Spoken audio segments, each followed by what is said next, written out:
Hello everyone, myself Sayyada Nishat Fatima. I've secured an All India rank of 6183 in NEET 2025 with a score of 567.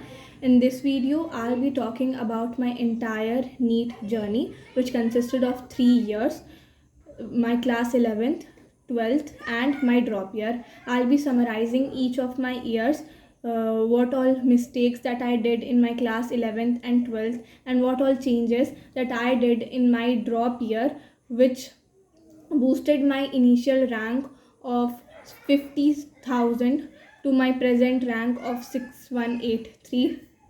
So this video is gonna be in 3 parts. In the first part, I'll be covering my 11th journey, and in the second part, I'll be discussing about my class 12th, and in the third and the final part, I'll be discussing about my final drop, what all changes that I did in my drop year. Before starting the video, I like to talk about the type of school which I was enrolled in and the coachings which I joined. तो school की बात की जाए तो 11th और 12th जो था मेरा वो नॉन स्कूलिंग था. वो मैंने डमी स्कूल लिया हुआ था जिसमें उतना अटेंडेंस का इशू नहीं होता है, तो मैंने बहुत ही कम दफ़ा स्कूल गई थी मैं. और अगर कोचिंग की बात की जाए तो मेन जो था मेरा 11th और 12th और even my drop year I was following PW. उससे पहले 11th के जो मेरे फर्स्ट 1 to 2 मंथ्स होंगे, उस वक्त मैंने एक बहुत अच्छी ऑनलाइन कोचिंग परचेज़ करके रखी थी. बट आफ्टर उसके क्लासेस करने के बाद मुझे उसका कोई मतलब समझ में नहीं आया. That's why I have to switch to PW. Let's start the first part of the video in which I'll be talking about my class 11th. जैसा कि मैंने बताया था कि क्लास 11th के इनिशियल फेज़ में I was enrolled in a very big online coaching जो कि बहुत ही फालतू थी. तो क्लास 11th की जो मेरी फर्स्ट क्लास थी that was on 6th June 2022 of that coaching. जून जुलाई मैंने उसकी पूरी क्लासेस की. एंड में मुझे उस कोचिंग से डिप्रेशन के अलावा और कुछ नहीं मिला. I told my parents about it कि इसका सिस्टम ऐसा है, इसमें पढ़ाई ऐसे होती है, अब ये टेस्ट कंडक्ट करवाने वाले हैं, उसमें मेरा क्या होगा, मेरा तो कुछ पढ़ाया है ही नहीं क्योंकि क्लासेस इतनी जल्दी निकल रही है. तो they were a bit worried. Everyone started finding few other coaching options for me.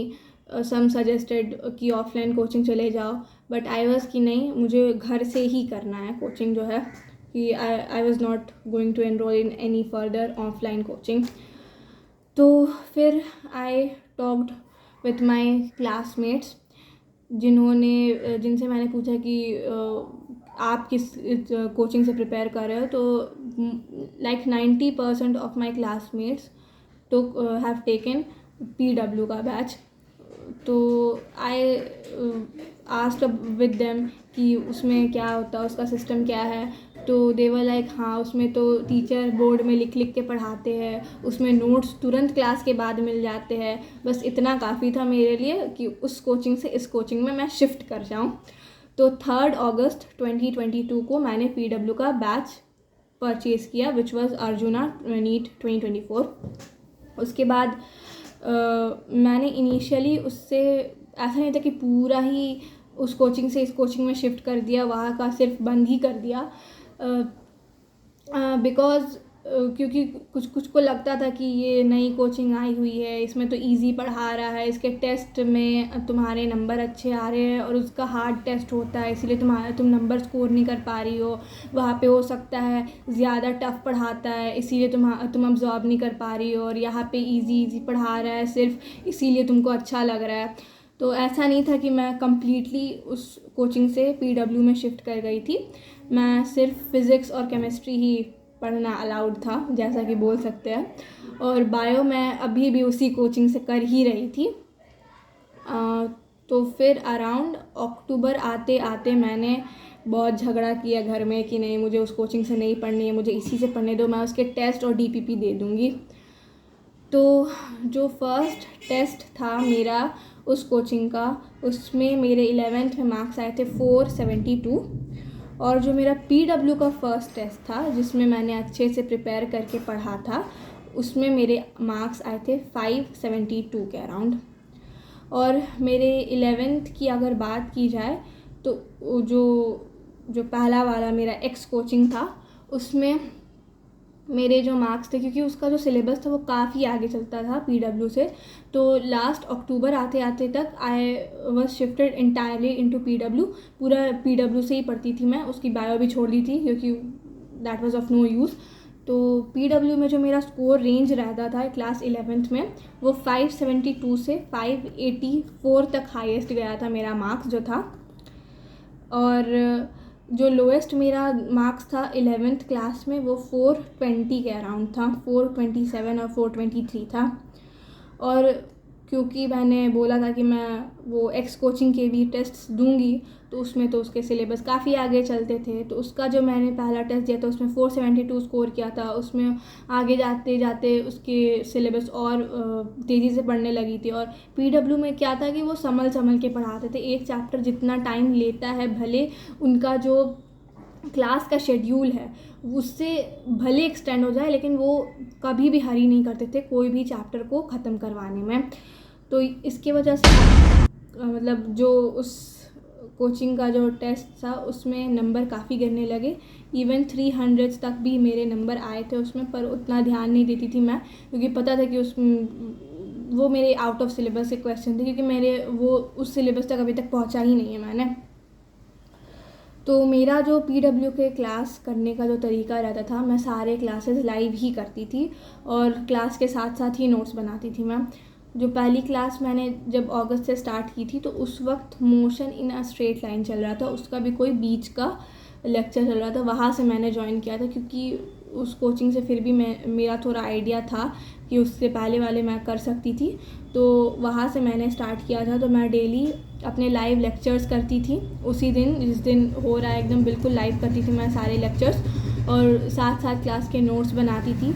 हर एक क्वेश्चन जो टीचर बोर्ड पे लिखता था वो मैं अपनी कॉपी में लिखती थी। उसके बाद उसकी DPP सॉल्व करती थी। जनरली मैं DPP तब सॉल्व करती थी जब वो पूरा चैप्टर ओवर हो जाता था, या मतलब मिड ऑफ द चैप्टर से मैं DPP स्टार्ट करती थी बनाना, और एक ही दिन में पूरा, मतलब मैक्सिमम अगर मैं चैप्टर एंड हो गया तब कर रही हूँ DPP, तो ज़्यादा टाइम नहीं लगती थी, 1 से 2 दिन में मेरा पूरा DPP हो जाता था। बाकी मॉड्यूल्स मैंने 11th 12th और ड्रॉप में कभी भी किसी भी कोचिंग का सॉल्व नहीं किया, कभी भी मॉड्यूल सॉल्व नहीं किया। 11th में मैं सारे टेस्ट दिया था, जो भी अर्जुना बैच में जितने भी टेस्ट थे वो सारे अटेम्प्ट किए थे। उसमें वो शॉर्ट टेस्ट होता था और एक तो वो फुल टेस्ट होता था 720 मार्क्स का, और एक शॉर्ट टेस्ट भी होता था, तो सारे के सारे मैंने अटेम्प्ट किए थे।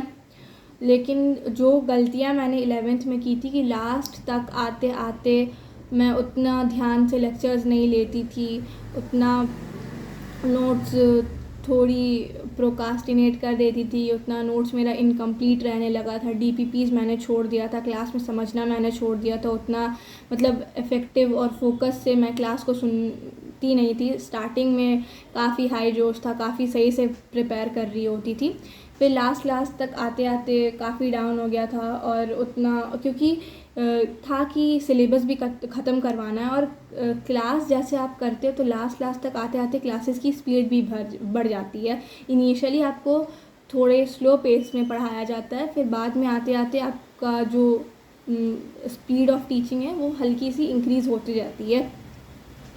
तो I was not quite adapted to that method of teaching.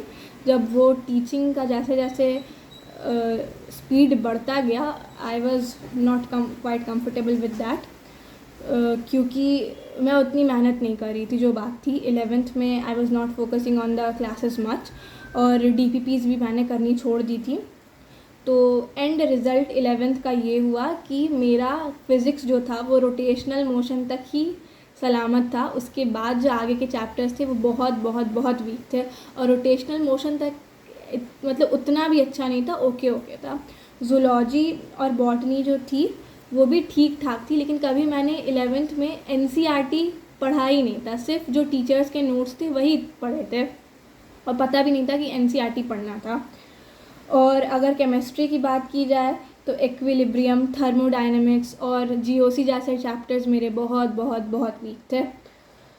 तो एट द एंड 11th का ये कंक्लूजन था कि 11th ऑलमोस्ट मेरी बर्बाद है।